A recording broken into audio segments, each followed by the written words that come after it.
2026, 2027లో యూఎస్కి రావచ్చా? Highly recommend, don't plan right now. జాబ్కి ఏమైనా అయిందనుకోండి, 60 డేస్లో జాబ్ సంపాదించాలి మనం. జాబ్ వస్తే మనం యూఎస్లో వీసా అప్లై చేసుకుని ఇక్కడ వచ్చేయచ్చు. మీరు మాస్టర్స్కి వెళ్ళే ముందు మీకు ఎక్స్పీరియన్స్ ఉందా? యూ నీడ్ టు నో మీరు ఏం చేయాలనుకుంటున్నారని మీకు తెలియాలి. I-140 అనేది అప్రూవ్ అవ్వకపోతే కనుక you have to leave the country after 6 years. ఎవడు ఏమనుకున్నా పర్వాలేదు, మన లైఫ్ మన చేతుల్లోనే ఉంటుంది. 70K నుంచి 90K వరకు ఉండొచ్చు. We're rich in peace. Insurance డెఫినెట్గా ఉండాలి. Only if the H-1B holder has a approved I-140. కానీ H-4 EAD వాళ్ళ dependents they can do anything. But మనం ఇక్కడికి వాళ్ళ దేశానికి వచ్చిన వాళ్ళ కల్చర్ని వాళ్ళ పద్ధతులని మనం రెస్పెక్ట్ చేయాలి. కాన్వకేషన్ టైంలో పొలిటికల్ పార్టీ ఫ్లాగ్లు వేసుకొని తిరుగుతారు, లోపల షో ఆఫ్ ఎక్కువ ఉంటుంది అంతే.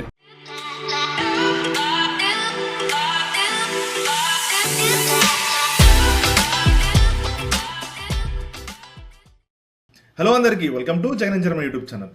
ఈ రోజు మన వీడియో ఏంటంటే మనం యూఎస్ వెళ్ళబోతున్నాం. సో మనతో ఉన్న guest Sriram garu. So he's US influencer and యూఎస్లో వర్కింగ్. సో యూఎస్ గురించి ఇప్పుడున్న పరిస్థితుల్లో there are lot of doubts. అసలు యూఎస్ సిచ్యువేషన్ ఎట్లుంది, జాబ్స్ ఎట్లున్నాయి, శాలరీస్ ఎట్లున్నాయి, ఇమిగ్రేషన్ ఎట్లుందని. సో మీ తరఫున నాకున్న డౌట్స్ అన్ని శ్రీరామ్ని అడుగుతాను. అండ్ మోర్ ఓవర్ ఇంకా మేము కంపేర్ కూడా చేస్తాం Germany versus US salaries, life కూడా. So stay tune. Hi Sriram బో. హాయ్ జగన్, ఎలా ఉన్నారు? ఐఎమ్ గుడ్ జగన్, ఎలా ఉన్నారు మీరు? యా, మేము కూడా చాలా చాలా బాగున్నాం. సో ఒక్కసారి షార్ట్గా మీ గురించి ఇంట్రడ్యూస్ చేసుకోండి. ఓకే, హాయ్ ఎవ్రీవన్, నా పేరు శ్రీరామ్. నేను యూఎస్లో ఉంటాను, కాలిఫోర్నియాలో. I'm currently working as a business analyst for a big tech company. And నేను యూఎస్కి 2022లో వచ్చాను for my masters. And after that I started my Instagram channel. And చాలామందికి I'm sharing about job search and also talking about how they can build their profile in the US to get a job. And ఎక్కువ యూఎస్లో ఉన్న చిన్న చిన్న mistakes చేస్తారు కదా చాలామంది master students వచ్చిన వాళ్ళు, వాళ్ళకి అవన్నీ ఎలా చేయకుండా ఎలా జాబ్ సంపాదించుకోవాలని దాని గురించి ఎక్కువ మాట్లాడుతుంటాను ఇన్స్టాగ్రామ్ పేజ్లో నేను. ఓకే, మన ఫాలోవర్స్ ఎవరైనా యూఎస్లో ఉన్న వాళ్ళు, యూఎస్కి వెళ్దాం అనుకున్న వాళ్ళు శ్రీరామ్ క్రానికల్స్ని ఫాలో అవ్వండి. సో చాలా యూస్ఫుల్ ఇన్ఫర్మేషన్ ఉంది. అసలు చాలా అంటే చాలా, ప్రతి ఒక్కటి చాలా డెడికేటెడ్గా యూస్ఫుల్ ఇన్ఫర్మేషనే ఉంది. నేను చూసాను అన్ని. సో పక్కా ఫాలో అవ్వండి. అండ్ శ్రీరామ్ బ్రో, మీకు ఫస్ట్ క్వశ్చన్, యా 2026, 2027లో యూఎస్కి రావచ్చా? స్ట్రైట్ ఆన్సర్ అయితే నో జగన్. నేను ఎవరు అడిగినా నో అనే చెప్తాను. ఎందుకంటే జాబ్ సిచ్యువేషన్ మనకి క్లారిటీ లేదు, ఇమిగ్రేషన్లో చాలా చేంజెస్ వస్తున్నాయి. సో ఈ విషయాలు మనకి ప్రాపర్గా తెలిసే వరకు మనం ప్లాన్ చేసుకుని వచ్చి ఏదో చేద్దాం అనుకుంటే చాలా కష్టం. నా స్ట్రైట్ ఆన్సర్ అయితే నో. ఇంకో క్వశ్చన్, ఇప్పుడు ఇండియాలో మనకు ఒక 5 years ఎక్స్పీరియన్స్ ఉండి తర్వాత మాస్టర్స్కి వస్తే బెస్టా, ఒకవేళ రావాలనుకున్న వాళ్ళకి, లేకపోతే డైరెక్ట్ బీటెక్ తర్వాత మాస్టర్స్కి వస్తే బెస్టా? చాలా మంచి క్వశ్చన్ జగన్. బీటెక్ తర్వాత డైరెక్ట్గా మాస్టర్స్కి వస్తే వాళ్ళు ఫేస్ చేసే స్ట్రగుల్స్ జాబ్ కోసం చాలా చాలా ఎక్కువ. అదే 5 years ఎక్స్పీరియన్స్ ఉంటే మాస్టర్స్ కోసం వస్తే వాళ్ళు ఫేస్ చేసే స్ట్రగుల్స్ కొంచెం తక్కువ అనమాట. 5 years ఎక్స్పీరియన్స్ ఉన్న వాళ్ళు డెఫినెట్గా ట్రై చేయొచ్చు యూఎస్ రావడానికి. బట్ 0 ఎక్స్పీరియన్స్ ఉన్న వాళ్ళు I would highly recommend, don't plan right now. ఇప్పుడు మనకు సపోజ్ అలా 1 year 2 years ఎక్స్పీరియన్స్ ఉందా, మనం మాస్టర్స్ కోసం వస్తాం, వచ్చిన తర్వాత మనకు అయిపోతుంది, ఓపీటీ అయిపోతుంది, స్టెమ్ ఓపీటీ. అప్పుడు సంథింగ్ మేము కన్సల్టెన్సీ జాయిన్ అయిన తర్వాత వాళ్ళు ఒక 6-7 years 8 years ఎక్స్పీరియన్స్ పెడతారు. అసలు ఎట్లా పాసిబుల్ అవుతుంది? మనకు అక్కడ గ్యాపే ఉండదు, 2-3 years మనం వర్క్ చేస్తాం. ఇది ఒక 5 years ఎక్స్పీరియన్స్ పెడతారు, లేదా ఒక 10 years ఎక్స్పీరియన్స్ పెడతారు. అంటే ఎట్లా పాసిబుల్ ఇది? సో దీని గురించి నేను ఎక్కువ మాట్లాడలేను జగన్. ఫర్ షూర్ పాసిబుల్ ఏంటంటే, ఇప్పుడు 2-3 years ఎక్స్పీరియన్స్ ఉన్న వాళ్ళు దిల్ చెక్ అనమాట, ఈ పర్టికులర్ రోల్కి నేను ఎక్స్పీరియన్స్ యాడ్ చేస్తే నేను మ్యాచ్ అవుతాను లేదని చెప్పి వాళ్ళు చెక్ చేసుకుంటారు. Based on that, for example ఇప్పుడు ఇండియాలో జావా డెవలపర్ కింద పనిచేస్తారు 3 years. అదే జావా డెవలపర్ కింద ఇక్కడ ఇంకో 2 years ఎక్స్పీరియన్స్ యాడ్ చేసినా వాళ్ళు కోపప్ అవ్వగలుగుతారు అంటేనే చాలామంది చేస్తారనమాట. వాళ్ళు కోపప్ అవ్వలేకుండా, ఇప్పుడు same for example 0 years experience ఉన్నవాడికి 5 years ఎక్స్పీరియన్స్ పెడితే వాళ్ళు ఏం చేయలేరు కదా. సో అందుకోసం చెప్పి వాళ్ళకి జాబ్ రావడం కష్టం అవుతుంది అనమాట. అదే ఎక్స్పీరియన్స్ ఉన్నవాడికి కొంచెం ఎక్స్ట్రా ఎక్స్పీరియన్స్ యాడ్ చేసుకున్నా కూడా it may be easy for them okay to get a job. అదంతా ఒక separate thing. I don't want to talk more about it because చాలా మందికి తెలుసు అది ఎలా జరుగుతుంది అనేది. So I don't want to get into that Jagan. Okay, yeah. So అంతే, అది కూడా కరెక్టే. అండ్ ఇంకో క్వశ్చన్, నాకు ఇప్పుడు చాలా మంది రీసెంట్గా, నేను కూడా ఇట్లా ఇన్స్టాగ్రామ్లో జాబ్స్ గురించి అవి చేస్తున్నప్పుడు చాలా మంది నన్ను టాప్ మెంట్లో కనెక్ట్ అయ్యే వాళ్ళు యూఎస్ వాళ్ళే. సో నేను జర్మనీ మూవ్ అవ్వాలనుకుంటున్నా, ఎట్లా రావాలి ఏంటి అని. అసలు ఎందుకు ఆ షిఫ్ట్ ఎందుకు కోరుకుంటారు జనాలు from US to Germany? Okay. So మీకు ఎగ్జాంపుల్ చెప్తాను. నేను మొన్న ఇండియా రీసెంట్‌గా వెళ్ళినప్పుడు ఒక చిన్న పల్లెటూరులో ఒక చిన్న బడ్డీ షాప్ ఆయన యూఎస్ ఇమిగ్రేషన్ గురించి మాట్లాడుతున్నారు. మ్మ్. అంటే మీరు అర్థం చేసుకోండి. యూఎస్ ఇమిగ్రేషన్ ఇంపాక్ట్ ఏ గ్రౌండ్ లెవెల్ వరకు వెళ్ళిపోయింది ఇండియాలో మీరు అర్థం చేసుకుంటే దాన్ని బట్టి తెలుస్తుంది అనమాట. అక్కడ నుంచి పేరెంట్స్ ఏం చేస్తారు, ఎక్కడో చోట స్టేబుల్గా ఉన్న ప్లేస్కి వెళ్ళిపో నువ్వు, ఎందుకు ఆ ఇమిగ్రేషన్ సిస్టమ్ బాగాలేని చోట అని చెప్పి అంటారనమాట. సిస్టమ్ బాగాలేదని కాదు, like two tough, many rules కదా. అందుకోసం అని చెప్పి ఒక స్టెబిలిటీ కోసమని చాలా మంది లైఫ్ ప్లాన్ చేసుకోవాలంటే వేరే వేరే ప్లేస్కి మూవ్ అయిపోతే బాగుంటుందేమో అని చెప్పి దేర్ ఎక్స్ప్లోరింగ్ ఆప్షన్స్. కొంతమంది జర్మనీ అంటారు, కొంతమంది నెదర్లాండ్స్ అంటారు, కొంతమంది కెనడా అంటారు. Because the pathway looks easy than what they are currently going through అనమాట, because of whatever is happening. అందుకోసం అని చెప్పి వాళ్ళు చూస్తారు. ఇది ఒక 10-15 ఇయర్స్ బ్యాక్ వచ్చిన వాళ్ళకి, యూఎస్కి వచ్చిన వాళ్ళకి అలా ప్రాబ్లం ఉండదు. రీసెంట్గా ఎవరైతే 2020 తర్వాత వచ్చి ఉన్నారో వాళ్ళందరికీ చాలా మందికి ఇదే సిచ్యువేషన్ ఉన్నారు, because of what ever H1B కానీ, I-140 ప్రాసెస్ కానీ, పర్మ్ ప్రాసెస్ కానీ, ఈ ఇష్యూస్ వల్ల. ఓకే. సో దాంట్లో కూడా ఉంది, బికాజ్ ఎవరికైనా end of the day peace of mind కావాలి. ఆ పీస్ ఆఫ్ మైండ్ ఏ దేశంలో వస్తే అక్కడికి వెళ్ళిపోదని చెప్పి చూస్తారు. అది Yeah. అదే బేసిక్గా మనం యూఎస్లో చాలా మందితో మాట్లాడింది కూడా, వాళ్ళు ఎన్ని లక్షలు సంపాదించిన maybe someone can earn like 10 lakhs per month కూడా, but they don't have the peace of mind because of stress. ఈ ఇండియాకి పోలేము, సో అండ్ మళ్ళీ ఎప్పుడు ఏమైతే తెలియదు. అవును. సో ఇది మీకు కూడా ఫియర్ ఉంటుందా? సో అరే ఏమైతుంది, ఎప్పుడు ఏమైతే తెలియదు అనే ఫియర్ ఉందా మీకు కూడా? టెక్నికల్గా చెప్పాలంటే ఎస్, ఎక్కడో చోట 1% ఉంటుంది. Because we never know what kind of policies ఎలా చేంజ్ అవుతాయో మనకు తెలియదు. చేంజ్ అయినప్పుడు అది ఇంపాక్ట్ మన మీద ఎలా ఉంటుందో తెలియదు, మన ఫ్యామిలీస్ మీద ఎలా ఉంటుందో తెలియదు, ఇన్ కేస్ మన ఫ్యామిలీస్ ఉంటే. రైట్, ఇప్పుడు జాబ్కి ఏమైనా అయిందనుకోండి, 60 daysలో జాబ్ సంపాదించాలి మనం. అదొక different kind of stress. So ఇది you have to leave the country. Within 60 days how అంటే ఎట్లా పాసిబుల్ అవుతుంది? H1Bలో ఉన్నప్పుడు మనకి జాబ్ లూజ్ అయితే, మనం 60 daysలో జాబ్ సంపాదించకపోతే you have to leave the country. So this is the kind of stress people talk about అనమాట. ఇప్పుడు ఇప్పుడు ఫర్ ఎగ్జాంపుల్ మీ జర్మనీలో నాకు తెలియదు ఎలా ఉంటుందో, జాబ్ లేకపోతే కొంచెం టైం ఇస్తారేమో జాబ్ చేయడానికి వీసా మీద ఉన్న వాళ్ళకి. But in US it is only 60 days as per the current rules. అది చేంజ్ అవుతుందని చెప్పి కూడా మేమైతే అనుకోవట్లేదు. ఒక సైకలాజికల్ స్ట్రెస్. డెఫినెట్గా ఐ మీన్ H1B పాత్ ఉండి ఇలా ఉన్న వాళ్ళకి డెఫినెట్గా చాలా మంది ఉంటారు దాంట్లోనే. ఎస్, చూసే వాళ్ళకి ఎస్పెషల్లీ ఎవరైనా పేరెంట్స్ చూస్తుంటే మాత్రం పేరెంట్స్ అందరూ మనోళ్ళు అరే మావాడు యూఎస్ వెండు, మావాడు అటు వెండు అని అనుకుంటారు. బట్ దిస్ ఈజ్ అంటే ఈ స్ట్రెస్ అనేది ప్రతిరోజు మైండ్లో ఉంటుంది. అసలు ఆ స్ట్రెస్ని మనం ఎక్స్ప్రెస్ చేయలేము. చాలా మంది కాంటాక్ట్ అవుతూ ఉంటారు ఇట్లా మూవ్ అవ్వాలి అదని. అసలు ఆ మూవ్ అనేది పెద్ద బిగ్ చేంజ్. సో బట్ అది ఏం చేయలేం. బట్ ఇప్పటికీ still people are choosing US over other countries because of అంటే ఆ కల్చర్ కి, అంటే మన వాళ్ళు I have no complaints about the lifestyle. Jagan lifestyle బాగుంటుంది. ఐ మీన్ ఎస్పెషలీ పొల్యూషన్ కానీ, like the way people drive. So the main concerns that we have in India చూసుకుంటే ఇదే కదా, జనాలు సరిగ్గా డ్రైవ్ చేయరు, too much of pollution, overpopulation, ఇవన్నీ మాట్లాడతాం మనం. సో ఇక్కడ ఏముండవు. కాకపోతే what ever you have is different.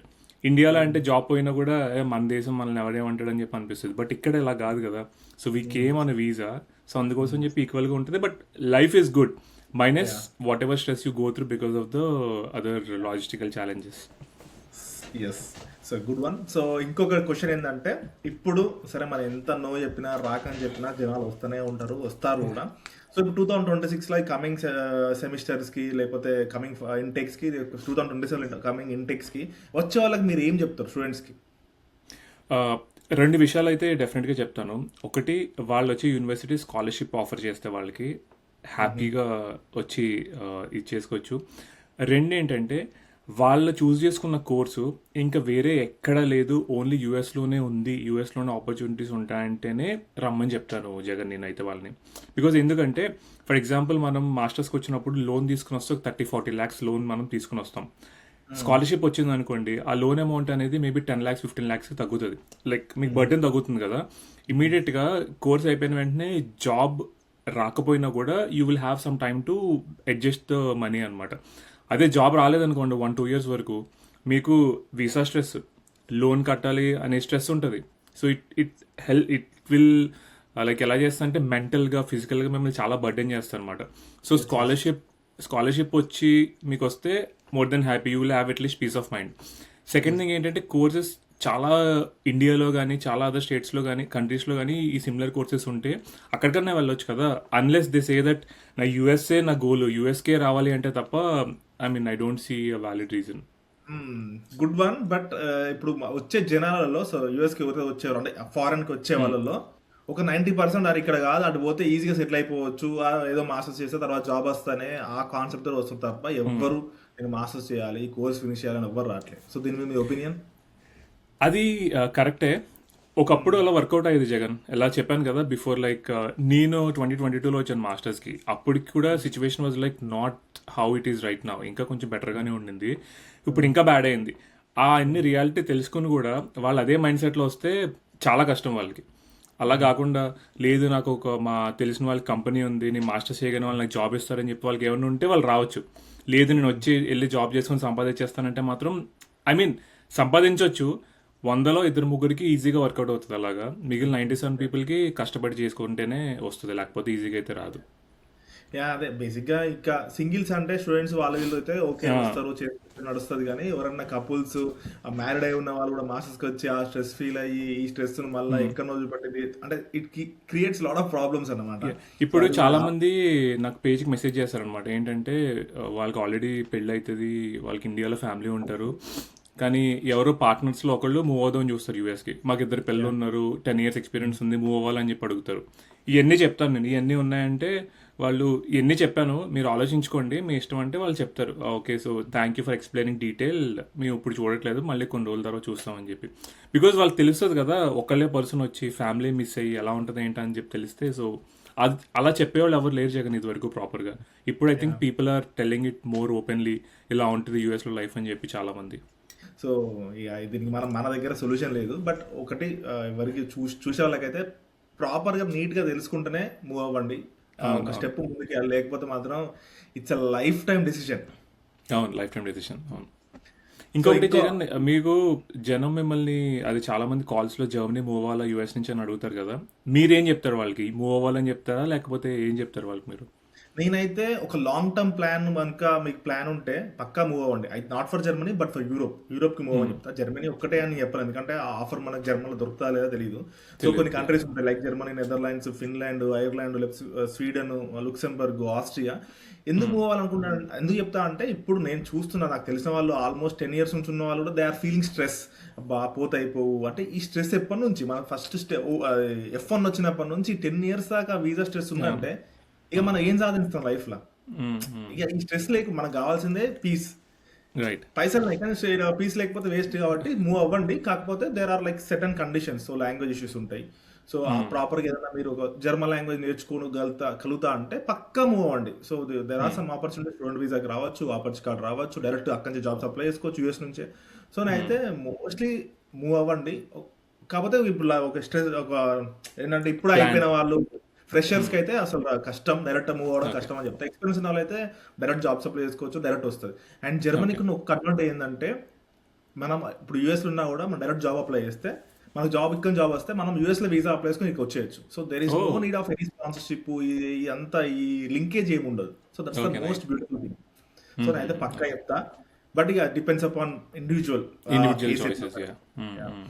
Okay. So ఇంకా ఇప్పుడు రీసెంట్ గా మొన్న ఈ మధ్యలో చాలా ఈ అటాక్స్ లేకపోతే పీపుల్ ఆర్ లైక్ ఇది అసలు ఇది దీని వల్ల కూడా లాట్ ఆఫ్ స్ట్రెస్ క్రియేట్ అవుతుంది. సో మీ ఒపీనియన్ దీని మీద?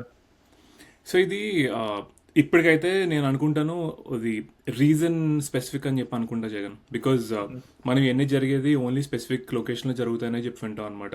మోస్ట్ ప్రిడామినెంట్లీ టెక్సస్ స్టేట్లో పాపులేషన్ ఎక్కువ కాబట్టి. వేరే స్టేట్స్లో జరిగినట్టు ఎక్కడ మనం అంత ఓపెన్గా వినము.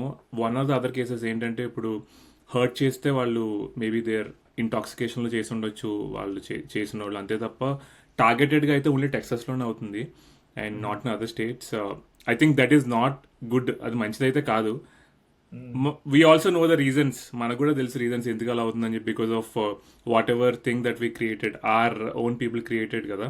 సో అది లేకుండా ఉంటే బాగుంటుందని చెప్పి నేను అనుకుంటాను. బట్ ద స్టేట్ కాలిఫోర్నియాలో అయితే టచ్ వుడ్ ఇప్పటికీ అలాంటిది ఏం జరిగిందని చెప్పి నేనైతే వినలేదు. అట్లీస్ట్ నేను 2.5 years నుంచి ఉంటున్నాను ఇక్కడ. ఇట్ ఈస్ ఆల్ గుడ్ కాలిఫోర్నియాలో. యా. సో మీకు ఇప్పుడు మీ పర్సనల్కి వస్తే మీరు మాస్టర్స్కి వెళ్ళే ముందు మీకు ఎక్స్పీరియన్స్ ఉందా? నాకు ఇండియాలో ఎక్స్పీరియన్స్ ఉంది జగన్. నేను ఇండియాలో యాక్సెంచర్కి పనిచేశాను before moving to US. 5 years experience ఉండింది. Okay, so you have good portfolio of your good food.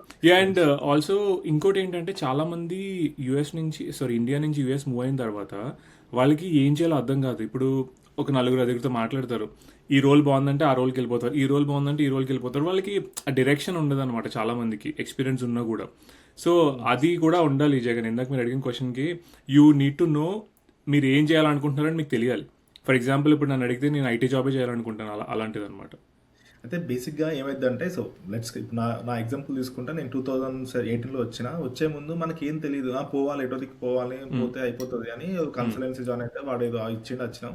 ఇప్పుడు నేను చాలా రీల్స్ చేస్తాను, కన్సల్టెన్సీ అప్రోచ్ అవ్వకండి, కన్సల్టెన్సీ వెళ్ళకండి, కన్సల్టెన్సీ లేకుండా చేసుకోవద్దు. There are lot of tools now.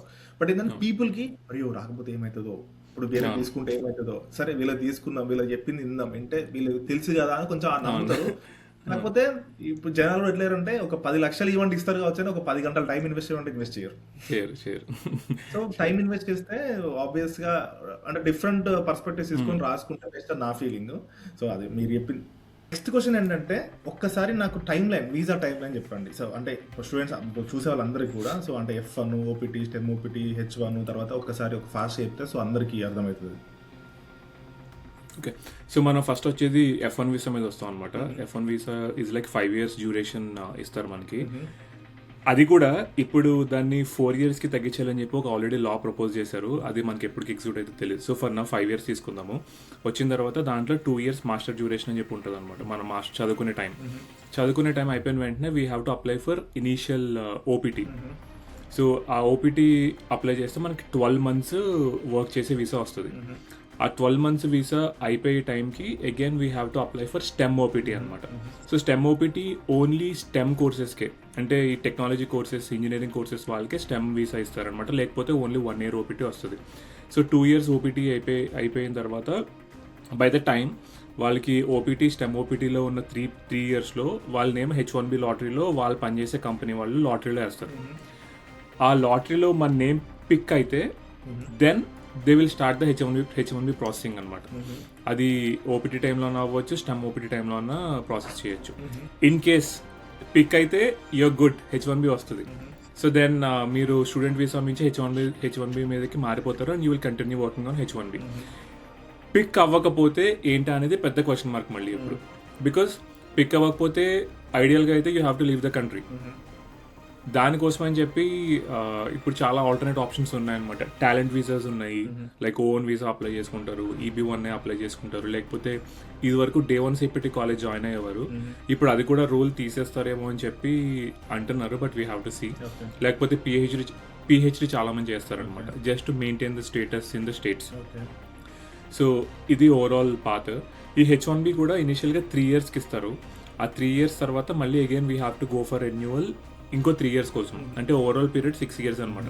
ఈ 6 yearsలో మనకి గ్రీన్ కార్డ్ ప్రాసెసింగ్ అనేది I-140 అనేది అప్రూవ్ అవ్వకపోతే కనుక you have to leave the country after 6 years. If అది I-140 అనేది అప్రూవ్ అయిందంటే then you will stay in the country and continue working on your approval notice అనమాట. కాబట్టి so that's the whole thing. చాలా మందికి అంటే అప్రూవల్ రేట్ ఎక్కువనే ఉంటుంది కదా.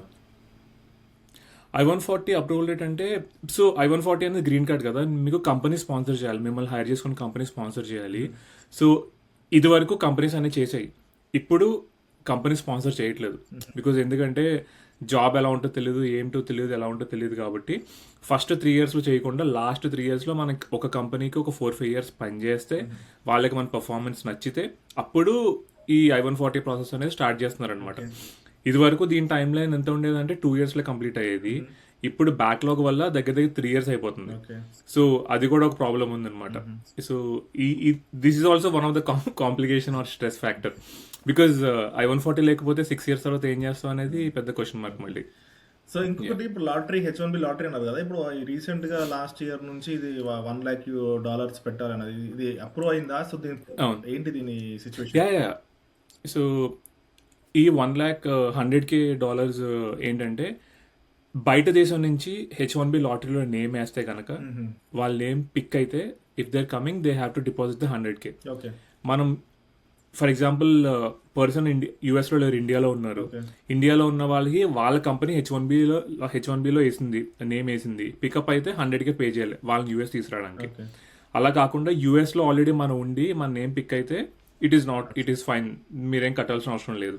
కానీ బయట దేశం నుంచి వేస్తే మాత్రం డబ్బులు కట్టాలన్నమాట 100K రావడానికి. Okay, yeah. అంటే బేసిక్ గా దే అంటే ఇంత ముందు employer has to bear like this 1 lakh అవును. లక్ష పెట్టి. ఇప్పుడు దీనికి ఏంటంటే రీజన్, బికాజ్ ఇప్పుడు మనం చూస్తే చాలా మంది బయట ఉండి H1B వీసా వేసుకుని వచ్చిన తర్వాత కంట్రీ లోపలికి వచ్చారు ప్రాజెక్ట్ ఉందని చెప్పి.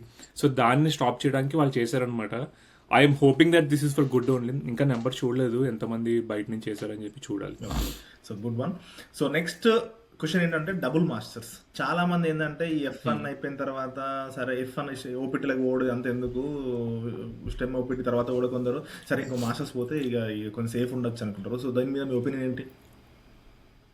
సో అదే అంటున్నా, ఇప్పుడు మాస్టర్స్ పోతే సేఫ్ ఉంటుందని వాళ్ళు బోరు, వాళ్ళకి H1B రాకపోతే వెళ్తారు జగన్ మోస్ట్లీ. బికాజ్ ఎందుకంటే మాస్టర్స్కి వెళ్తే వాళ్ళు మళ్ళీ ఫీజు కట్టాలి, అది కూడా సేమ్ అమౌంట్ కదా. ఇప్పుడు మనకి ఎవరు ఫ్రీగా మాస్టర్స్ చెప్పరు, ఫీజు డెఫినెట్గా కట్టాలి. కాకపోతే వాళ్ళు స్టేటస్ మెయింటైన్ చేసుకోవడం కోసం మాస్టర్స్కి వెళ్తారు అనమాట, ఆప్షన్ లేక. ఐ డోంట్ థింక్ వాళ్ళు వాలంటరీగా నేను చేయాలని చెప్పి అయితే వెళ్తారని అనుకోను, వీసా స్టేటస్ మెయింటైన్ చేసుకోవడం కోసం వెళ్తారనమాట. బికాజ్ ఇంకొకటి ఏంటంటే ఆ డబుల్ మాస్టర్స్ ఉన్న ఇబ్బంది, అన్ని కంపెనీస్ మీ వీసా యాక్సెప్ట్ చేయవు జాబ్ ఇవ్వడానికి. నువ్వు సిపిటీకి వెళ్ళినా మళ్ళీ సెకండ్ మాస్టర్స్ చేస్తున్నాను ఓపీటీ అని చెప్పినా కూడా అన్ని కంపెనీస్ యాక్సెప్ట్ చేయవన్నమాట. సో అది కూడా టఫ్ ఫేజే. సో వాళ్ళకి ఇంకా ఏం చాయిస్ లేదు అంటేనే వాళ్ళు ఆ రూట్ తీసుకుంటారు, లేకపోతే అయితే చాలా మంది ప్రిఫర్ చేయరు. ఎవడు ఏమనుకున్నా పర్వాలేదు, మన లైఫ్ మన చేతుల్లోనే ఉంటుంది. సో ఎగ్జాక్ట్లీ మన లైఫ్ కోరుకోవాలి అంతే కరెక్ట్. సో ఇంకొక క్వశ్చన్. సో అంటే ఇప్పుడు సపోజ్ నాకు ఒక 3 years ఎక్స్పీరియన్స్ ఉంది, నేను యూఎస్కి వచ్చిన, నా మాస్టర్స్ అయిపోయింది, నాకు జాబ్ వచ్చింది, ఏదో సమ్ రోల్ అనుకుందాం. సో అప్రాక్స్ శాలరీ ఎంత ఉండొచ్చు? సో ఇప్పుడు ఈ అప్రాక్స్ శాలరీ అనేది రోల్ బట్టి ఉంటుంది జగన్, బికాస్ కొన్ని రోల్ చాలా తక్కువ ఉంటుంది అనమాట. బట్ యావరేజ్ నేను అయితే అనుకుంటా 3 years ఎక్స్పీరియన్స్ ఉన్న వాళ్ళకి స్టేట్ కూడా, ఫర్ ఎగ్జాంపుల్ నేను ఈస్ట్ కోస్ట్లో చెప్తాను, స్టేట్స్ లైక్ ఒహాయో కానీ ఇండియానా కానీ ఈ స్టేట్స్ అయితే మనకి ఒక 70K నుంచి 90K వరకు ఉండొచ్చు. Okay, let's take an example of 80K. Yeah, middle range 80K తీసుకోండి. ఈ 80K అంటే సేమ్ ఎక్స్పీరియన్స్ కి కాలిఫోర్నియాలో అంటే 100K ఉంటుంది, బికాస్ ఆఫ్ రిచ్ లైఫ్ అంటే కాస్ట్ ఆఫ్ లివింగ్. సో సరే 80K కాదు 84K అనుకుంటున్నా ఎక్స్పీరియన్స్ కి. So $7,000 per month. సో చేతికి ఎంత వస్తాయి? అగైన్ సో ఇక్కడ కూడా మన వీసా రోల్ ప్లే చేస్తాం అనమాట. ఇన్ కేస్ మనం ఓపీటీ స్టూడెంట్ వీసా అయితే మనకి ట్యాక్స్ అప్రాక్సిమేట్ గా 20 నుంచి 22% పోతుంది మనకు వచ్చే శాలరీలో. అదే H1B మీద ఉంటే అది 28 నుంచి 30% వరకు ఉంటుంది tax. Okay, so yeah let's take it H1 అనుకుంటే 7,000 లో 30% పోతే, సో ఇట్స్ లైక్ €2,100 పోతే, సో యుల్ గెట్ అరౌండ్ $4,900 వస్తాయి. అవును. సో అది మనకి వస్తాయి. ఈస్ట్ కోస్ట్ స్టేట్స్ లైక్ ఈ నేను చెప్పిన స్టేట్స్లో ఒహాయో, అక్కడ మీకు ఒక 1 bedroom apartment, 2 bedroom apartment on an average like $1,000 నుంచి $1,200 దొరుకుతుంది ఇన్ కేస్ మీరు ఫ్యామిలీతో ఉంటే. సో అక్కడ కాస్ట్ ఆఫ్ లివింగ్ కానీ ఎక్స్పెన్సెస్ కానీ అంత ఎక్స్ట్రాడినరీగా ఉండవు అనమాట. బికాజ్ మీరు అడిషనల్గా ఇంకేం పే చేయరు, మీకు రెంటే మెయిన్ కాస్ట్. రెంట్ తగ్గిపోతే మీకు గ్యాస్ ఒక $2.5 $3 per gallon దొరుకుతుంది. మీకు కార్ ఉంటే కనుక ఒక $400 ఈఎంఐ కట్టుకుంటారు, ఇన్సూరెన్స్ $100 అవుతుంది. మేబీ ఒక $2,000 నుంచి $2,200 పక్కన పెట్టుకున్న మీ ఖర్చులకి based on how you live your life style ఒక $2,000 నుంచి $2,500 అయితే they can save.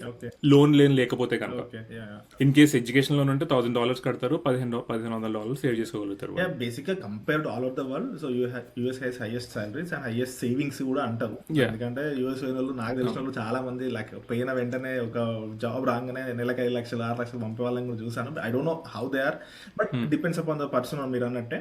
But yeah ఇప్పుడు మాతో కంపేర్ చేస్తే మాత్రం you people are ultra rich. In terms of salary అనుకోవాలి, we are rich in peace. So అదొకటి కూడా చెప్తాను. Well set. అది ట్రూ. ఇది నేను ఒక మర్చిపోయిన ఏంటంటే హెల్త్ ఇన్సూరెన్స్ అనేది చాలా ఇంపార్టెంట్ జగన్ ఇక్కడ యూఎస్లో. అది చాలా కాస్ట్లీ అనమాట. ఇప్పుడు కంపెనీస్ కానీ హెల్త్ ఇన్సూరెన్స్ స్పాన్సర్ చేయకపోతే ఇండివిజువల్గా మనం బయట నుంచి తీసుకోవాలంటే మనకి చాలా కాస్ట్ అయిపోతుంది. లైక్ ఒక family of like 2 people wife and హస్బెండ్కి దగ్గర $500-600 అవుతుంది మంత్లీ హెల్త్ ఇన్సూరెన్స్. బయట నుంచి తీసుకుంటే. కంపెనీ నుంచి తీసుకుంటే లైక్ $300 $350 అవుతుంది అనమాట. Okay. Depends on your state and all. So అది కూడా చాలా ఇంపార్టెంట్. చాలా మంది F1 స్టూడెంట్స్ బేసిక్గా నెగ్లెక్ట్ చేస్తారు ఇన్సూరెన్స్ లేకుండా. బట్ నా సజెషన్ ఏంటంటే మీకు డబ్బులు పోయినా పర్వాలేదు $1000, మీరు యూజ్ చేసుకోకపోయినా పర్వాలేదు, కానీ ఇన్సూరెన్స్ డెఫినెట్గా ఉండాలి. వీ నెవర్ నో మనకి ఎప్పుడు వస్తుందని చెప్పి.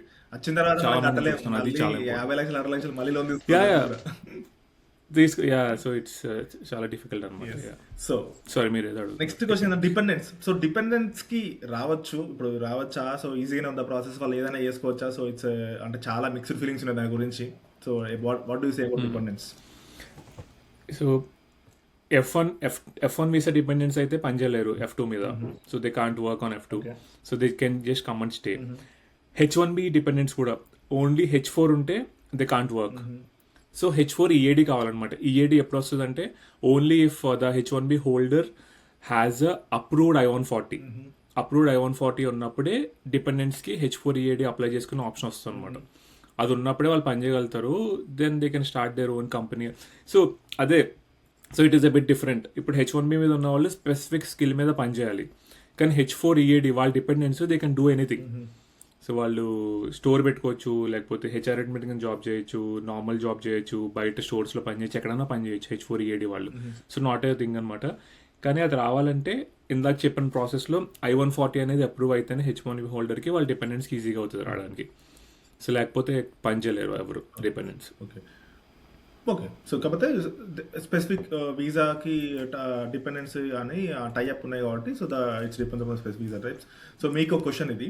Right, so you are settled. So అంటే మీరు యూఎస్లో ఇప్పుడు సెటిల్ అయి ఉన్నారు. So I think you're on H1B now. So ఇప్పుడు మీకు జర్మనీ నుంచి ఒక ఆఫర్ వస్తే మూవ్ అవుతారా? నేను ఫస్ట్ కంపారిటివ్లీ నా priority is that having a good life along with the financials, that నాకున్న ఫినాన్షియల్స్ మీట్ అయ్యేలాగా. ఫినాన్షియల్స్ మీట్ అవుతున్నాయి అంటే I think I would definitely consider okay maybe in few years, but not immediately. Okay okay. Yeah బేసిక్గా first మనకి early stages, ఇప్పుడు we're in early stages, like ఇప్పుడిప్పుడే grow అవుతున్నాం కాబట్టి ఒక 2-3 years or at least some years మనకి financial strong అయిన తర్వాత దెన్ అప్పుడు కొంచెం తగ్గుతుంది బట్ డెసిషన్ తీసుకోవచ్చు. యా సో అది ఇంకా ఇప్పుడు. కానీ I'm curious to know Jagan, ఎంత ఉంటాయి జర్మనీ శాలరీస్? ఫర్ ఎగ్జాంపుల్ ఒక 5 years ఉన్న సాఫ్ట్వేర్ ఇంజనీర్కి ఎంత శాలరీ పే చేస్తారు వాళ్ళు? So we can take 80K euros. 80K euros. So euros USDకి ఈక్వల్ కదా కన్వర్షన్ లో? లేదు, euro now is 110 rupees. So మీ దానికంటే ఇంకా 1.07% ఆఫ్ కన్వర్షన్ రేట్ ఉంటుంది, లిటిల్ ఎక్స్ట్రా దానికంటే. సో యా మీకు అడిగిన ఒకటి I tell about this 80K fastly. So 80K euros అంటే అప్రాక్స్ మనం ఇంతకుముందు అనుకుందాం 84K అనుకుందాం, సేమ్ 7,000 euros వస్తాయి. మేము సింగిల్ అయితే we have to pay 40% tax. Tax చాలా ఎక్కువ. ఇందులో we have to pay 2,800 euros tax కట్టాలి. మనకు 4,200 euros వస్తాయి. ఈ 2,800 euros లో కూడా మన హెల్త్ ఇన్సూరెన్స్ వాళ్ళే కడతారు, మనకు సోషల్ సెక్యూరిటీ బెనిఫిట్స్ వాళ్ళే కడతారు. మనకు ఒకవేళ 1 year జాబ్ చేసి ఒకవేళ జాబ్ పోయింది అనుకోండి 6 months వరకు మళ్ళీ మనకి 60% శాలరీ ఇస్తుంది government. So there are some ఉన్నది. సో వాటి కోసం మేము మన 40% ట్యాక్స్ కడతాం. దట్ ఈస్ 100% కట్టాల్సిందే. అది కడితే చాలా బాగుంటుంది అని చెప్తా. సో 4,200 euros వస్తుంది సింగిల్ అయితే. డిపెండెన్స్ అయితే ఇంకొక 400-500 euros ఎక్స్ట్రా వస్తుంది, ట్యాక్స్ ప్లస్ మారుతుంది. It's good. అంత కాస్ట్లీ ఉండకపోయినా సో ఒక 200-1,300 మనకు అకామిడేషన్ ఇల్లు దొరుకుతుంది, 2 bedroom అపార్ట్మెంట్ కొంచెం నైబరింగ్ సిటీస్లో. So it's fine. బట్ ఇక depends on the company, tech companies, big tech companies బట్టి ఉంటుంది. ఒకవేళ మీ ఫ్యూచర్ ఛాన్స్ వస్తే try considering it to move to Europe. Sure.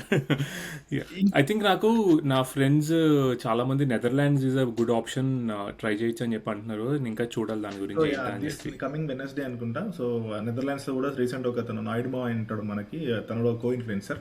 So video చేశాను. So he share lot of tips. He directly come from India without any studies or anything. Direct apply చేసి job వచ్చిండు. So it was one of good path without any Dutch language లేకుండా English తోటే. Nice. Okay, చూస్తాను ఒకసారి మీ podcast release అయిన తర్వాత చూస్తాను. ఇంకొకటి తెలుగు కమ్యూనిటీస్. సో మన వాళ్ళు ఇప్పుడు చాలా రచ్చరచ్చ చేస్తున్నారు, ఇంటి ముందు ముగ్గులు వేయడం లేకపోతే గొబ్బమ్మలు పెట్టడం. సో దీని మీద బాగా ఇష్యూస్ నడుస్తున్నాయి. సో దీని మీద మీ ఫీలింగ్ ఏంటి? నాకు నచ్చదు జగన్ ఇలాంటివన్నీ. హానెస్ట్గా మీరు అడిగితే నాకు నచ్చదు. బికాజ్ ఇప్పుడు మన ఊర్లో చూసుకుంటే పక్క ఊరోడు వచ్చి మన ఊర్లో ఏదో అంటేనే మనం ఒప్పుకోం కదా, ఎందుకు ఇలా చేస్తున్నాం మా ఊరిని చెప్పి అంటాం మనం. మనం వాళ్ళ ఇంటికి వచ్చి వాళ్ళ పద్ధతులు కాదని చెప్పి మనం ఏదో చేస్తుంటే ఐ డోంట్ నో, నాకు లాజిక్ తెలీదు. See you do it in your home, లోపల చేసుకోండి, ఎవరేం అనుకోరు. బయట ఎందుకు చేయాలి? బికాస్ ఆఫ్ దాట్ ఓన్లీ ఆ ఇంపాక్ట్ అనేది ఓవరాల్గా మారిపోతుంది కదా. బికాజ్ ఇప్పుడు మెయిన్ రీజన్ ఏంటంటే, ఒక సినిమా రిలీజ్ అయితే నువ్వు ర్యాలీ ఎందుకు చేయాలి? నీకేం అవసరం? నువ్వు ఎందుకు వచ్చావు ఇక్కడ? ర్యాలీ చేయడానికి వచ్చావా? ఆర్ పొలిటికల్ పార్టీకి ఎందుకు సపోర్ట్ చేయాలి? ఇక్కడ నుంచి లోపల చేసుకో, బయట ఎందుకు చేయాలి? Because of people like those చాలా మంది ఇంపాక్ట్ అవుతున్నారు ఓవరాల్గా. అది మాత్రం I think they have to stop doing all these things. I don't no in any way. ఇంకా హేటెడ్ పెరిగిపోతుంది, వాళ్ళకి అర్థమవుతుందో లేదో నాకు తెలియట్లేదు. సో మేము కమ్యూనిటీకి చాలా చేస్తున్నాము, డబ్బులు ఇస్తున్నాం అంటే ఇట్స్ నాట్ అబౌట్ ఇట్ కదా, వాళ్ళ culture. They are worried about their culture. మనం ఎలా ఫీల్ అవుతామో మన ఇంటి దగ్గర వచ్చి ఎవరైనా వేరే వాళ్ళు చేస్తే సేమ్ వాళ్ళు అలాగే ఫీల్ అవుతున్నారు. అది జరగకుండా ఉండాలి. ఐ హోప్ జనం అర్థం చేసుకుంటారు, అలాంటివి చేయకుండా ఉంటారని చెప్పి అయితే నేను డెఫినెట్గా అనుకుంటున్నాను. This can be controversial also, I don't no, but but నా ఫీలింగ్ అయితే అదే. ఇప్పుడు మా ఇద్దరం తప్పు అనుకున్న మనిషి అందరూ, బట్ మనం ఇక్కడికి వాళ్ళ దేశానికి వచ్చినాం, వాళ్ళ కల్చర్ని వాళ్ళ పద్ధతులని మనం రెస్పెక్ట్ చేయాలి. వాళ్ళ పీస్ని వాళ్ళకి ఉంచాలి. మనం ఏదో రోడ్ల మీద ర్యాలీ చేయడం, రోడ్ల మీద డీజేలు పెట్టడం, రోడ్ల మీద అంతా చేయడం, వాళ్ళకి ఆబ్వియస్గా 100లో ఒక 70 పీపుల్ కన్సిడర్ అయిపోయినా ఇంకో 30 పీపుల్కి అయితే అది ఏంద్రా ఇదంతా చిల్లర అనుకుంటారు. ఇంకొకటి యాడ్ చేయడానికి ఏంటంటే జగన్, ఇప్పుడు వాళ్ళు ఏం చెప్తారంటే మాకు పర్మిషన్ ఇచ్చారు పోలీసులు అని చెప్పి అంటారు. సో ఇప్పుడు నార్మల్ ఈవెంట్, ఎనీ ఈవెంట్కి పోలీసు వాళ్ళు పర్మిషన్ డిక్లైన్ చేయరు కదా. ఈవెంట్ అయితే పర్మిషన్ ఇస్తారు వాళ్ళు, but you need to know, నీకు తెలియాలి కదా ఎలాంటి ఈవెంట్ చేస్తున్నామో, అది పబ్లిక్కి ఏమన్నా ప్రాబ్లమ్స్ క్రియేట్ చేస్తుందా లేకపోతే చెప్పి నీకు పర్సనల్గా తెలియాలి. నువ్వే చేసి మేము ఎక్కడ చేసామని చెప్పి ఇండియాలో చూపించుకుని మా వాళ్ళకి చూపించుకుంటూ అంటే that doesn't make sense, at least to me. చాలా మంది ఉన్నారు నాకు తెలిసిన వాళ్ళు, they will not speak out, but ఎవరికి నచ్చదు ఇలాంటివన్నీ. ఓన్లీ ఆ ప్లేస్లో ఉన్న వాళ్ళకి తప్ప వేరే ప్లేస్లో ఉన్న వాళ్ళు ఎవరికి నచ్చవు ఇలాంటివి. ఇప్పుడు ఐఎమ్ షూర్ మన నచ్చదా అని చెప్తే మన నెగిటివ్ అయిపోతాం అంతే. అందుకే ఎవరు మాట్లాడరు బేసిక్లీ. నెగిటివ్ అయినా పర్వాలేదు కానీ I think people should understand it is a high time. మనం ఎంతవరకు ఉండాలో అంతవరకు ఉండాలి, ఎంతవరకు చేయాలో అంతవరకు చేయాలి తప్ప we should not go beyond our limits and do all this stuff. Good one. So అంతే, అదే మనం చెప్పాలని ట్రై చేస్తున్నాం. బట్ జనాలకి అదొక పిచ్చి, మన దగ్గర ఉన్నంత పిచ్చి ఎవరికి ఉండదు. ఈ ఫ్యాన్స్ పిచ్చి, లేకపోతే ఈ పాలిటిక్స్, ఈ క్రికెట్, ఇవన్నీ అది మనం ఎప్పుడు మారుతుందో తెలియదు. కానీ నాకు అర్థం కాని విషయం ఏంటంటే Jagan, I mean since we're talking just 1 minute, ఇప్పుడు నీకు ఫ్యానిజం ఉంది, నువ్వు ఎందుకు వచ్చావు మరి? ఫ్యానిజం ఉన్నప్పుడు నీ హోమ్ కంట్రీలో ఉండి చేసుకోవచ్చు కదా, వేరే కంట్రీకి వచ్చి నువ్వు ఎందుకు చూపించాలి ఫ్యానిజము? నాకు ఇంకా అర్థం కాదు ఏంటంటే, కాన్వకేషన్ టైంలో పొలిటికల్ పార్టీ ఫ్లాగ్లు వేసుకుని తిరుగుతారు లోపల. What the hell? నీకు వాళ్ళు ఏం చేశారు? పొలిటికల్ పార్టీ వాళ్ళు నీ ఫీజు కట్టింది మమ్మీ డాడీ, నీ అన్న, నీ తమ్ముడు, వాళ్ళు నీకు సపోర్ట్ చేశారు. పొలిటికల్ పార్టీ నీకు ఏం చేసింది? నువ్వు పొలిటికల్ పార్టీ ఫ్లాగ్ అని తిరుగుతావు. ఐ థింక్ నేను ఎప్పుడు మాట్లాడలేదు తెలుగులో, సో ఐఎమ్ గెటింగ్ ఫ్యూరియస్ ఇలాంటివి మాట్లాడినప్పుడు. ఎందుకు వాళ్ళు ఏం చేశారని మీకు ఐ నో స్టేట్ని బాగా చూసుకుంటారు కరెక్టే, నువ్వు అక్కడ వెళ్ళి ఉండు, మరి ఎక్కడ ఎందుకు వచ్చావు నువ్వు చేయడానికి? సపోర్ట్ దేర్ అంతే. ఇక్కడ దాకా వచ్చి అదే కదా అక్కడ చేసుకో. చాలా ఈవెంట్స్ జరుగుతా ఉంటాయి. I hope people will understand Jagan, వాళ్ళు అర్థం చేసుకోవాలి, మనం ఏం చేయలేము అంతే. సో ఇంకొక question about Dallas, Texas. So how about Telugu communities there? So మొత్తం మనదే ఉంటుంది, ఇట్స్ లైక్ కోటి, అమీర్పేట్, లైక్ ఇట్లా అంటారు. సో మీ ఒపీనియన్ ఏంటి దాని మీద? వెళ్ళారు ఎప్పుడైనా? హానెస్ట్గా ఇప్పటికైతే నేను డాలస్ అయితే వెళ్ళలేదు జగన్. వెళ్ళాను అంటే I was in airport, transit తీసుకున్నప్పుడు ఎయిర్పోర్ట్లో 1-2 hours స్పెండ్ చేశాను, కానీ బయటకు అయితే ఎప్పుడు స్టెప్ అవుట్ చేయలేదు నేను. బట్ నేను కూడా చాలా విన్నా మీరు చెప్పినట్టే. ఐ డోంట్ నో, నాకు ఫస్ట్ హ్యాండ్ ఎక్స్పీరియన్స్ అయితే లేదు, సో నేను ఏం కామెంట్ అయితే చేయను దాని మీద, నాకు తెలియదు. అంటే నేను వీడియోస్ చూస్తూ ఉంటా, so I was curious to know అన్నట్టు. రీసెంట్గా లండన్కి వెళ్ళా కూడా, అక్కడ ఈస్ట్ హైమ్ అని ఒక ప్లేస్ ఉంది, ఈస్ట్ హమ్. అసలు వెళ్తే ఇది ఇండియానా లేకపోతే యూకేనా, అసలు ఎంత ఘోరంగా ఉందంటే, బయట ఒక బోర్డు ఉంది, చాయ్ 50p అని, అంటే వాళ్ళు 50 పైస్ లెక్క. సో చాయ్ 50p అంటే ఆల్మోస్ట్ ఒక 50 రూపీస్, 65 రూపీస్కి చాయ్. అసలు ఈ బోర్డు చిన్నగా పెట్టి అంత ఘోర. ప్రతి ఇండియన్ రెస్టారెంట్స్ అసలు మొత్తం టూ మచ్ ఉంది. I never feel it like UK. నేను ఒక వీడియో కూడా చేశాను. అసలు జనాలు కూడా కొందరు లుంగీలు కట్టుకుని తిరుగుతున్నారు. అది టూ బ్యాడ్, అది టూ బ్యాడ్. అదే అంటున్నాం కదా, ఇప్పుడు నేను అట్లీస్ట్ కాలిఫోర్నియాలో ఉన్న దాంట్లో లాస్ట్ 2.5 yearsలో ఇలాంటి కల్చర్ అయితే చూడలేదు జగన్, నేను హానెస్ట్గా చెప్తున్నా. బికాజ్ ఇండియన్ కమ్యూనిటీ ఉంది, తెలుగు కమ్యూనిటీ కూడా ఉంది, అండ్ నార్త్ ఇండియన్ కమ్యూనిటీ కూడా ఉంది, బట్ వాళ్ళు ఎవరు ఇలా బిహేవ్ చేయరు. అండ్ మాకు కూడా షాప్స్ అయ్యి ఉంటాయి, ఇక్కడ కూడా మంచి స్టోర్స్ అయ్యి ఉంటాయి, బట్ తెలుగులో అయితే ఎవరు రాయరు. తెలుగులో మాట్లాడితే but they behave very professionally, చాలా ఆర్గనైజ్డ్గా ఉంటారు, చాలా డీసెంట్గా, చాలా బాగుంటుంది. ఆల్ ఓవర్ ద యూఎస్లో ఏదో యూనివర్సిటీకి తెలుగులో నేమ్ ఉందని ఏదో విన్నాను నేను, అంటే ఒక తెలుగులో రాశారా యూనివర్సిటీ? యా యా అది యా నేను కూడా విన్నా, బట్ నాకు గుర్తు రావట్లేదు. అది ఐ థింక్ ఒక తెలుగు ఫ్యామిలీ యూనివర్సిటీలో ఒక స్పెసిఫిక్ వింగ్కి వాళ్ళు డబ్బులు ఏదో స్పాన్సర్ చేసి ఏదో చేశారని చెప్పి నేను చదివాను. నాకు ఎగ్జాక్ట్ గుర్తు రావట్లేదు నేమ్, అందుకోసం అని చెప్పి పెట్టుకున్నాను. బట్ ఆల్ ఓవర్ ద కంట్రీలో కంపేర్ టు అదర్, మన ఇండియాలో అదర్ స్టేట్స్ కంపేర్ చేస్తే తెలుగు వాళ్ళు ఎక్కువ ఉంటారు అనుకుంటా కదా. అలానేం కాదు, ఓకే. తెలుగు వాళ్ళది ఐ మీన్ ఎవరన్నా సేమ్ కాంట్రవర్సీ, షో ఆఫ్ ఎక్కువ ఉంటుంది అంతే, అది చేస్తున్నాం ఇది చేస్తున్నాం అని చెప్పి. కానీ తెలుగు వాళ్ళకన్నా ముందు నార్త్ ఇండియన్స్ ఇంకా ఎప్పటి నుంచో ముందు వచ్చి సెటిల్ అయిపోయిన వాళ్ళు చాలా మంది ఉన్నారు. వాళ్ళు ఎంత పబ్లిసైజ్ చేసుకుని ఎంత హడావిడి చేసి ఇలా చేయరనమాట, బయటికి పబ్లిక్ కనిపించాలి, వాళ్ళే చేసుకుంటారు వాళ్ళ ఓన్ గ్రూప్స్ లో. Okay okay. ఇక అది ఇక్కడ ఉన్న అట్లే ఉంది పరిస్థితి. సో మీకు ఎలా ఉంటుంది జగన్ జర్మనీలో తెలుగు కమ్యూనిటీస్ కానీ లైక్ ఇండియన్ కమ్యూనిటీస్ కానీ? ఉంటాయి, బట్ అంత ఎక్స్పెక్ట్ చేయలేము. చాలా చిన్న చిన్న కమ్యూనిటీసే ఉంటాయి, ఇప్పుడు ఎవాల్వ్ అవుతున్నాయి ఇవి. అంటే అన్ని చూసి కూడా మనం కూడా పెట్టుకోవాలి అనేది చిన్న చిన్న. బట్ మాక్సిమం ఒక ఏదైనా ఒక ఈవెంట్ అయితే 300 పీపుల్ 400 పీపుల్ మాక్సిమం 500 పీపుల్ కన్నా ఎక్కువ ఉండరు. అది కూడా బిగ్ సిటీస్లా. మన అంత అయితే లేదు, బట్ ఓకే చిన్న చిన్న ఇప్పుడు ఫామ్ అవుతున్నాయి. బట్ మనకి ఇంత బయట ఇట్లా వేయనికి, లేకపోతే రోడ్ల మీద ముగ్గులు వేయనికి, రోడ్ల మీద ర్యాలీ వేయనికి అంత పర్మిషన్స్ అయితే ఇవ్వరు. ఏదున్నా ఇన్సైడ్ హాల్లో చేసుకోవాలి, అది చేసుకోవాలి. ఒక క్యాపిటల్ సిటీలో బెర్లిన్ అయితే కొంచెం ఇప్పుడు డిఫరెంట్. అందరు ఏంటంటే బెర్లిన్ క్యాపిటల్ అంటే అందరూ ఆడికే రావాలనుకుంటారు కాబట్టి అది కొంచెం ఇప్పుడు గలీజ్ అవుతుంది. సో హానెస్ట్ ఫీడ్బ్యాక్ అది. సో కాకపోతే other than Berlin everything is good now. Germany గురించి మీతో పాటు మళ్ళీ ఒకటి మీకున్న క్వశ్చన్స్ మళ్ళీ ఒక బ్లాగ్ చేద్దాం, ఎందుకంటే బ్లాగర్ పాడ్కాస్ట్ చేద్దాం. చాలా మంది క్యూరియస్ ఉంటారు తెలుసుకోనికి, even though many are getting to know by my videos. But let's do it again like some కాంట్రవర్సీగా మాట్లాడుతున్నప్పుడు ఇట్ గోస్ లైక్ ఒక రోజైనా సరిపోదు. సో మీ final words about USA. So మీ ఏదైనా చెప్పాలనుకుంటున్నారా ఆడియన్స్ కి? సో మీ ఫైనల్ వర్డ్స్ ఏంటి? మాస్టర్స్కి కోసం వచ్చేలా ఉంటే నేను చెప్పినట్టు, ఇఫ్ వాళ్ళకి ఫైనాన్షియల్ స్టెబిలిటీ ఉండి లేకపోతే స్కాలర్షిప్ అది వస్తే they are happy to come, వాళ్ళు హ్యాపీగా రావచ్చు. జీరో ఎక్స్పీరియన్స్తో మాత్రం అవాయిడ్ చేయండి రావడానికి అయితే. సో ఎందుకంటే definitely US is one of the like good country for education and all. మన సిచ్యువేషన్ కూడా అర్థం చేసుకుని ఎక్స్పీరియన్స్ ఉంటే రండి, you will be happy. And also before making a decision of moving to US at this point, వేరే options ఏమైనా ఉన్నాయని కూడా చూసుకుంటే బెస్ట్ అనేది నా పర్సనల్ ఒపీనియన్.